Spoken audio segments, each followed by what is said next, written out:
لەگەڵ دەنگێکی جوان دەنگێکی پڕ نەسۆس لەگەڵ ئێوەی عەزیز و خۆشەویست دەگەمەوە و دەنگەش میکایل ڕوحم سووک بوو دوای ئەو قسانە پڕحەڵ لێت مەمنون.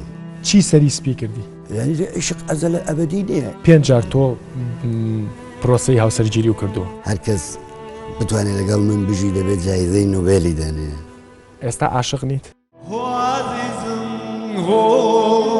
دڵەکەم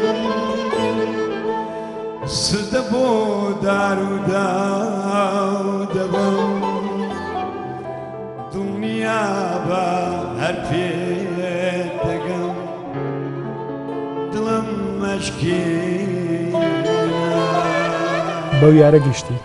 ناوەڵەش یارەژی کەڵانەکەم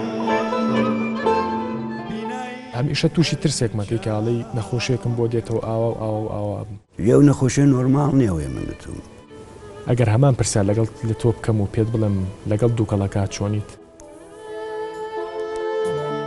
ئەخوەرە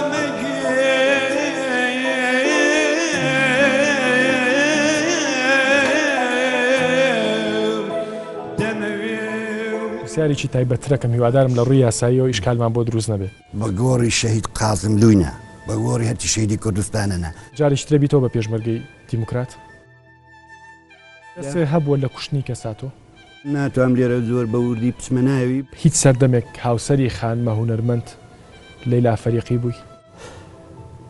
شیرین دەزانم کە تۆش زاندار